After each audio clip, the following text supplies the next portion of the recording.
This is Shauna Mace with Inspired Growth, and I am really excited to be joined by Brad Wales of Transition to RIA. We are going to talk about something that is maybe a little bit different than what you would expect to hear from someone who is helping advisors transition to the RIA space. So I met Brad months ago, and I was really kind of constantly am impressed with his ability to partner and show up and be promoted by third parties and other relationships. And I just was dying to talk to him about how he did that, because what a lot of my clients in the business consulting and the growth work that I do with advisors are looking to grow. And what I know, based on some research from InvestmentNews 2020 pricing and profitability study, is that most of organic growth in 2020 came from referrals. And so 75% came from referrals. 55% of that are coming from professional relationships and professional referrals. So this is a really great opportunity for growth. And I want to go to an expert in this and hear from them about how they think about building centers of influence and building professional relationships and, partnering. And so I am so excited to have you on the Inspired Perspective conversation, Brad. So I want to give you a chance to introduce yourself and transition to RIA, and then I can't wait to ask you some questions about how you have thought about growing through professional relationships. Terrific. Well, thank you, Shauna. I'm happy to be on here. Happy to be chatting with you. Have certainly enjoyed all my conversations with you. So happy to be doing a collaboration here and putting some information out there.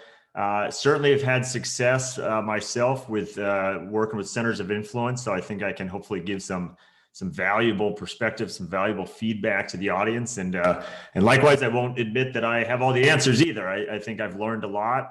It's an always evolving process. So happy to share what I've learned. And at the same time, I realize there's always opportunity to improve things further. And that's the type of stuff I can learn from you and your audience as well. Awesome. So you want to tell us a little bit about the business and what you do? Because again, what we're going to talk about is not specifically what you're doing, but I think, from what I've seen, at least, it's been, part of your success, and part of your success in helping advisors is having this network of centers of influence. You want to just kind of quickly speak to what you're doing at Transition to RIA? Sure. So super quick background on myself. Been in the industry almost 20 years. More than half that time directly in the RIA model. And after working more in a corporate environment, most recently with a custodian, decided to, for a number of different reasons, in part a lifetime entrepreneurial itch, but also to fill what I felt was a void in the marketplace, to start my own firm, Transition to RIA, which, as I say, I help advisors understand everything there is to know about why and how to transition to the RIA model. So really be that just independent voice, helping advisors understand everything they might want to know about how it works, answer questions they have, walk them through all the different options, and then help them find those particular solutions on whatever path might be best for them, without representing any one solution. So I'm free to walk advisors down whatever path might be best for them. And that's the vision I set out for when I started my firm. And it's thankfully resonated quite well in the marketplace. And, look forward to the opportunities to discuss with advisors going forward the same topics I have been doing. So that's in a brief nutshell. I'll give a quick pitch. If you go to transitiontoria.com, I have all kinds of videos, podcasts, white papers. You can learn more about the model and kind of give you a better idea of what all I do and help out with. So awesome. So you're providing a service just like a lot of financial advisors. We know already from the research that growing through referrals and professional referrals is especially a really great strategy for growth. May not be for everyone, but for a lot of advisors, that is a great path to growth. So how have you thought about COIs, centers of influence, and professional relationships and referrals as part of your business strategy and your growth strategy? How do you think about it? Yeah, so I had the advantage that when you start a firm, for better or worse, you have a blank piece of paper. So I wasn't going into anything that required that I market my services in a particular way or that I follow in someone else's footsteps. And I did experience that at previous roles, that more corporate environment where I was kind of boxed in and was told, oh, you have to do it one way or the other. And so there's certainly things I had no interest in doing as a marketing strategy, you know, for instance, cold call, and I don't cold call advisors to try to drum up business. That's just not a good style for me. And so, you know, obviously needed to put together any business that has to put together a strategy of how are you going to attract clients. I do a lot of things with content marketing and things like that, but there absolutely is a lot of value in centers of influence, and that's a two-way street. I would tell you the core reason I built out my network, my ecosystem of providers, is not initially and not primarily, still to this day, with my own self-interest in mind from trying to get leads. It's because a big part of my value proposition to my clients is helping them know who are all the players out there providing what services, and to help guide them to the best that can help them in their, for whatever particular need has to be solved for. And so that's really how I developed most all of my centers of influence. Was not any attempt to say, hey, I'll send you leads, you send me leads. It was to build that ecosystem. And this is done over years, right, of working with folks in the industry, of really getting to know people, really getting to know what value they are providing in their service. And it's a great thing, because when that is your genuine intention and reason for reaching out to centers of influence, is not to pitch yourself, not to say, hey, send me leads, to legitimately want to learn about what they offer, what services they have, and to provide them referrals coming to them. You don't even have to sell yourself. It's just a natural thing that those centers of influence in turn are going to take interest in you, because you've shown so much interest in them. But it does have to be genuine interest. It can't be just fake for the sake of trying to get leads yourself. There's like so many great, amazing nuggets you just said there. So I want to make sure everyone hears that. It's this idea of building an ecosystem. So, you know, and that's the network effect, right? That's why we do the networking. It's to not just serve ourselves, but to serve, like, identify the greater cause. And I would imagine for a lot of financial advisors, and for you as well, it's your clients. So how can I best serve my clients through not just my own ability and services and team, but through the extended team or support system I have through my professional relationships. I love that. So really it's starting with really not focus so much on your specific need, which I think that is one of the challenges that I see is, you know, I talk to advisors, they say, well, you know, I meet with people, but nothing happens. And I'm like, well, have you spent the time to get to know them? Like, connect, like, one, connect with them, two, understand their business, three, understand their needs, and serve them. And I think it sounds like that's really what you're doing, just kind of naturally through your approach. Now, you shared this number with me, which I think is pretty amazing. So you told me that you have just around, or maybe just over 50 centers of influence, that's a lot. And again, it serves the model of your business. Now, if someone is starting this process of trying to find some powerful centers of influence, you don't necessarily need 50 as a financial advisor, but, you know, what would you, so, you know, first step, if you were reaching out, if I'm a financial advisor, if you're a financial advisor, how would you start? Like, who would you start with, and how would you start to, like, just identify even the people to start to reach out to as you're starting to build this ecosystem? Yeah, and so part of I'll comment on that 50 plus that I have, and that's a two-edged sword, because on one hand, if you have too many, that's hard to foster those relationships over time and stay on top of it. And now the reason I do have that many is it's not so. As an example of a type of centers of influence partner that I have, is I work a lot with helping advisors start their own RA. And in many instances, in almost all instances, if you're going to start your own RA, you're going to need a compliance consultant to help you set it up and go with your ongoing compliance. And the reality is there's a lot of those providers out there. And so all 50 of my centers of influence are not compliance consultants. Only a small portion of that I've developed those relationships with, that I think are the best at what they do. And so quantity wise, certainly the more you have, the more potential, you know, two-way street you have. But at the same time, I would not, if you're, you know, as a financial advisor, I would not suggest you need to go out and have 50 CPA centers of influence, because realistically speaking, you're not going to be able to manage 50 of those. Now, you might have a handful of CPAs, you might have a handful of attorneys, you might have a handful of, you know, realtors, or whatever the case, whatever the professionals might be. And then you can manage each of those kind of in their own silo. But I think that was my approach, was to say, hey, of all the different things, again, selfishly, it adds value to my practice, my clients, to be able to make these introductions. Who would best be in my ecosystem? And so for financial advisors as well, and especially in a world of fee compression and things like that, the more value you can provide, whether it's a client needs a mortgage and you don't personally yourself through your own firm do mortgages, but being able to connect them with a very good, perhaps even one or two or three choices kind of things for mortgages, or they are looking to buy or sell a house, and connect them to realtors, that's adding value back to what you are providing, and you are, adding that in, and that's a way to kind of fight the fee compression, right, that we hear about out there in the industry. So it's something everyone can add to their practice for sure.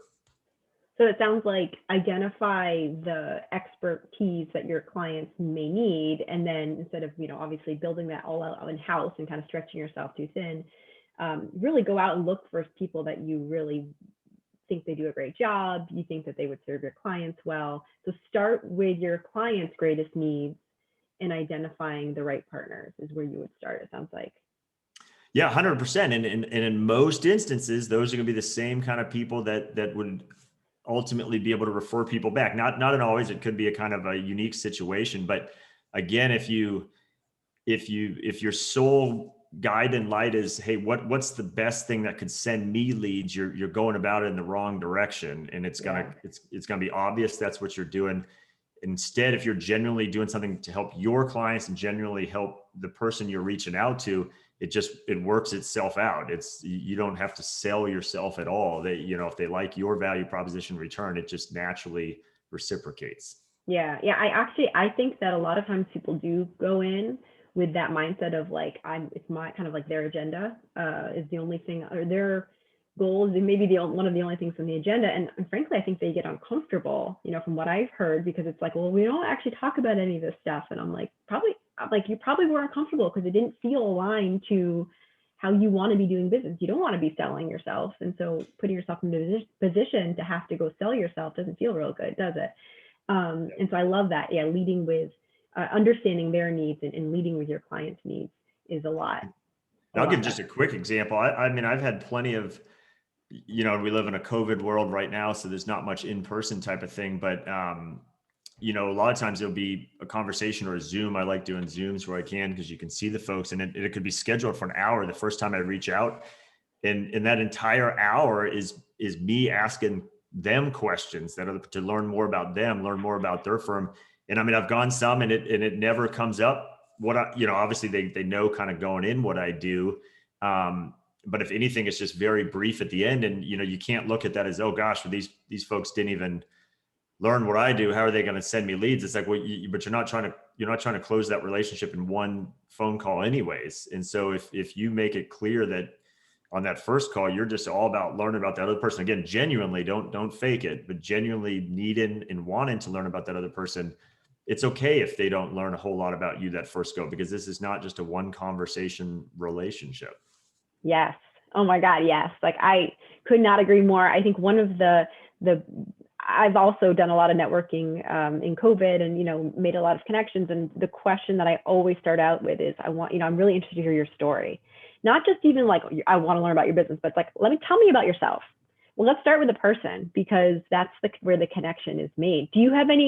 On that note, do you have any like kind of questions or go-to questions that you're always leading with or asking that really you find are really helpful in building rapport and uncovering, more about the business or the person? Yeah, I mean, something that I just, especially if it's the proprietor themselves, the owner of the business, I just personally love hearing how people started their business. Sean, I know I asked you that, what was your transition like? Because all of us that are business owners had some sort of transition. And so I'm just always fascinated by that. And I think people like telling that story. And sometimes in hindsight, it was like, oh gosh, I was laid off and I was forced to start something, but here, look how great it is now. So they certainly not only don't mind telling the story, it's a good story to tell now. And so that's always an easy icebreaker that I'm just genuinely interested in. And the same thing if, a CPA has their own CPA firm, an attorney, how did you get to that point? I just think it's fascinating how people end up starting their own businesses and then what's helped them grow as a business owner. I'll just generically ask them too, how do you get clients? And people love, it's human nature. We love talking about ourselves. We love talking about what we've accomplished, so that no one will turn you down if you want to find out more about how they've reached this point of success they have. And I think it's a great icebreaker and interesting stories to hear. Absolutely. Yeah.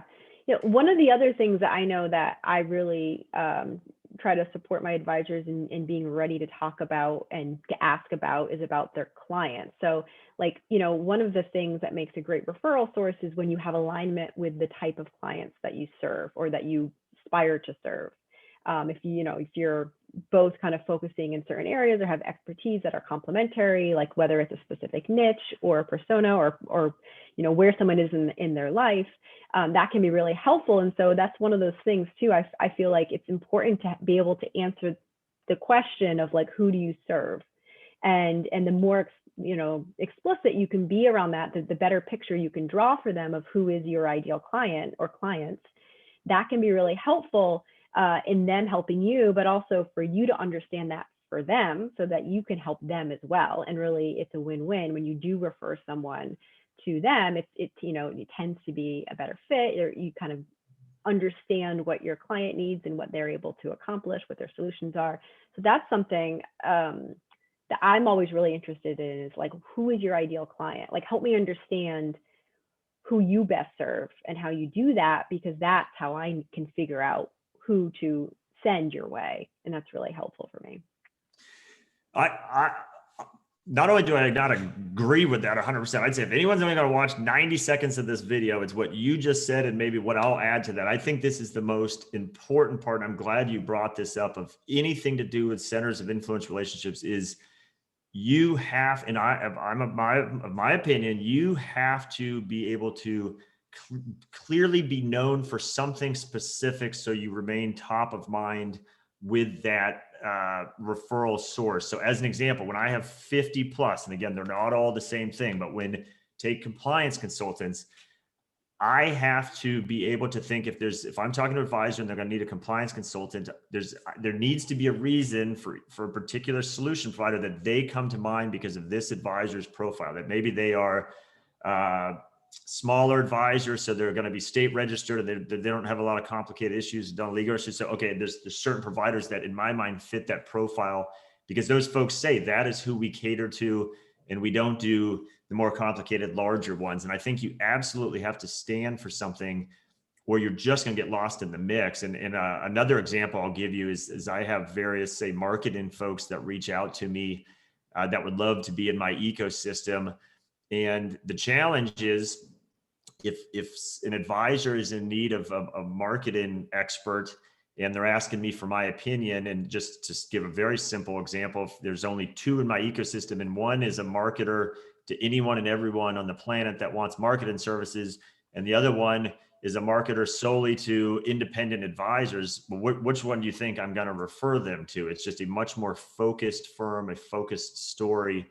And likewise, again, which one do you think is going to be top of mind for me? So I encourage anyone that's building out your centers of influence, you can't, if you're an advisor, and this is my opinion, but if you go to an advisor, if you're an advisor, you go to like a CPA and you just say, I help clients with their money, with their financial lives. Well, guess what? There's probably a whole lot of advisors trying to pitch that same CPA. They're saying the same thing. And instead, if you just pick a particular lane, whether that's people going through divorce, whether that's people that are 5 years away from retirement, and narrow your field, and ideally, if that's the only thing that CPA remembers you for, that's fine, because they will remember you when that scenario comes up, whereas they might not remember you at all if you're just seemingly blend in with everyone else that comes talking to them. So like I said, I think that's the most important point you brought up, and that I think I've commented on here.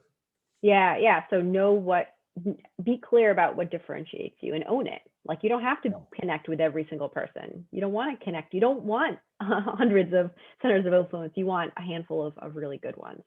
So yeah, absolutely. Be clear about what your lane is. I love that. So you do have a lot of centers of influence. So how do you continue to nurture them? So like, how do you continue to add value and keep the relationship going? So you not only stay top of mind, but also you continue to deepen and build the relationship and maintain the relationship over time. Yeah, great question. I'll tell you what I'm doing now. And quite frankly, you could ask me again in 12 months and 24 months, and hopefully it continues to evolve and I continue to find better ways to do it. So again, I won't say I have all the answers, but I do make a purposeful approach to it that as an example, at a minimum, I send an email out to all my referral partners once a month that is solely for them, that is solely crafted for referral partners. Kind of serving two purposes. One, in it, I try to add something of value to them, maybe something I've learned about, so sharing this video would be great. As an example of, okay, here's some content that could help you. Again, it's all about helping the other person. And then quite frankly, as a byproduct, by them getting my email, I try to remind them of kind of my value proposition briefly. It's a matter of staying top of mind. That some of my COIs, perhaps I might only refer someone to them 2 or 3 times a year, maybe, because they have a very niche offering, and likewise, they might only have come across the circumstances to send someone to me 2 or 3 times a year, and that's a long time between referrals, and you can get lost in all the noise of our busy lives. So I am a believer you have to, whether you want to call it a drip campaign or whatnot, and from my experience, not that my way of doing things is necessarily the best way, but for all of the centers of influence I have, very few of them reciprocate that back to me of what I'm doing is a way. I get emails from them, but at times I think it's the same email, or I know it's the same email they're necessarily sending out to their larger audience, which is fine. But I think it's worthwhile, even if you only have 5 centers of influence, Yeah. craft something specific to them. I think helps foster those relationships and stay top of mind. So that's advice I would give to folks on how to do that. Yeah, that's great advice. And I've gotten those emails, and I actually wrote back to you. You know this is true. I wrote back to you and I said, this is such a great idea, because you're right. Like, referrals happen when there's a need. So when a client, and it's like, you can't control when someone needs something that you need to go outside of your own firm to provide, and you want to be that person that's top of mind. And so intentionally staying top of mind. I love the idea of the drip email. I think that's really smart. Can be so helpful. I know something that I try to do is I'm active on LinkedIn, or really it's like whatever platform you're active on, is just kind of making sure you're following and you're connected and you're supporting your centers of influence or your professional relationships. I think can be really helpful. Sharing, commenting, engaging with them is one way, I think, to also stay top of mind. I actually saw it's a family member. This is my husband's uncle, who worked at an accounting firm, and he does something really interesting that I think is really smart. He very intentionally on LinkedIn, he will share like any sort of timely news, congratulating different relationships, centers of influence relationships he has, and that has worked really well for him. So there's obviously different ways to do it, but I think your key point, it sounds like, is just it's important to stay top of mind and doing it by continuing to add value. So again, not waiting until you have the need and then going to them and saying like, oh, here I have this client, or can we do something together, or how's your business, looking for referrals. Just continuing to add value along the way is how you really build the strong relationship and stay top of mind, which I think is something that I definitely need to work on, but I don't see a lot of people doing. Is like, once you make that initial contact and you realize, okay, there's something here, then what? Then what do you do? So that's a really great tip. And it does, it does take effort, it does take time. You think, okay, well, what's one email? Well, you need to put thought into the email. You need to make it valuable. And so those little things can easily get lost in the mix of being busy. So I think you do have to have a systematic way of doing it. And to your point, being top of mind too, I think, also works on the front end. When you and I first connected, it wasn't because someone introed us together, quite frankly. And to your credit, I think you had reached out to me first, but if you recall, I told you, you were on my list because I had seen you out there, and I don't even remember whether it was from LinkedIn or articles I know you write. that certainly helps when, if you're reaching out to someone and it's not the first time they've heard of you, because they're seeing you out there. So all of that plays a big role in it. And it's hard to quantify that when you write that article for that publication, or you make that second LinkedIn post for the week or third or whatever the case may be. It's that little stuff that builds it on. So I remember when you and I first connected, I didn't know you personally, but I felt I knew who you were. And that just instantly makes that process start off on a good foot. So great job yourself. And I think everyone should have takeaways from that it is a constant effort to raise your awareness out there that helps these sorts of things. Yeah. Well, thank you. Yeah, no, I'm with you. I agree. I kept seeing you all around, and I'm like, okay, there's something going on here. He's doing some good work. He's having good conversations. I want to learn more about the business and about him. Well, and I think the thing too, as we're talking, I just kind of realized this. I do sales consulting, and I talk a lot about like pipeline and a process for nurturing lead to client. It's essentially the same thing. So, I actually have I call it a target list of professionals that I want to engage with. And it's not because I selfishly want anything from them. It's more that I admire what they're doing, and I'm really interested to learn more. And I think, I do want to build out a really strong network of professionals that I can refer to as needed. If someone comes across my path that maybe I'm not the right one, or maybe they have needs that are outside of my expertise. So I think that too, like thinking about development, not just in getting investors, but also identifying who, whether it's a name of a person or a firm, or like even just a category of like, I need to find some really great accountants that serve business owners and their unique needs, whatever it is, and really having those seeds in your mind so that when the opportunity does come up, you're like, oh, this is someone who's interesting. I really want to get to know them better. I love that. Well, Yeah, it's all about being top of mind. All about. Yeah. Yep. Yeah, absolutely. So I know we talked a lot of different kind of ideas around centers of influence. Super helpful advice. I really am excited to share this. If there was one thing that you hope someone hears from this conversation, what would that thing be? I think, and I'll reiterate it again, be known for something. And so I'll give you just another example. When folks call me up, and again, I call other people, so it's not like, oh wow, everyone's calling Brad. But I just bluntly say, I hear about, if they want to tell me about what it is their firm does, perhaps they didn't take the strategy I'm suggesting. They weren't solely asking me about my firm. They were kind of trying to position their firm, which, okay. I say always, and I say, look, I'm not being arrogant. It's not because I'm anything special, but what should I think that you're known for, or what is going to cause me to think of you? And I would tell you, some folks are not prepared to answer that, or they give this just the most generic across the board answer. I say, look, I certainly will try to keep you in mind, but it's when I have plenty of other solutions that are giving me very narrow, specific solutions they can solve for an advisor, it is what it is. That's who I'm going to think of. That's who I'm going to feel most comfortable referring to them. So if there's one takeaway, ask yourself, what do your centers of influence think you provide? And if it's just generic across the board, I help investors with their money, that's you might as well not even bother. That's not going to stay top on, unless you just happen to have some incredible, amazing personal relationship with a particular centers of influence, and that personal relationship alone drives it. But you'll never be able to scale that, in my opinion, because you're not going to be able to go golfing with 50 different people and have that sort of relationship. So I think there's one takeaway. Ask yourself, what do my centers of influence consider the service that I provide, and is it very clear to them? And if it's not, do everything you can to make that very clear to them, what you do and who you help. I love it. Yeah. So be clear on what you do. And that's hard. Like, I think for a lot of people, you said, like, I think a lot of people aren't necessarily prepared to be that explicit and confident and in what they do, and not just in how they say it, but also that it's iterated on their website, and it is truly what they do. That's their lane.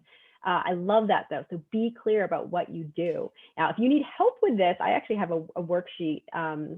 It's called the value messaging worksheet that helps people really get clear on the messaging of what you do. Because sometimes I think we want to do everything just because it's like, I want to solve, of course, I want to be able to solve all the problems. But yeah, that's the hard work, is be clear what you do and make sure that that's what you're talking about. And that's what people are hearing. And that's what people are thinking about when they're thinking of you. They're associating you with that thing or things. Well, this was such a great conversation. I knew I would learn a lot from it. I am definitely need to up my game as far as nurturing my centers of influence. So thank you for that. That was really a really good reminder for me. That was my big takeaway, is like, you need to continue to maintain those relationships systematically. And I actually have stuff in my CRM, so I can do that, which is great. But the big takeaway I hope that you all got was just be really clear about what you do and be others focused. I mean, that's the message that I heard.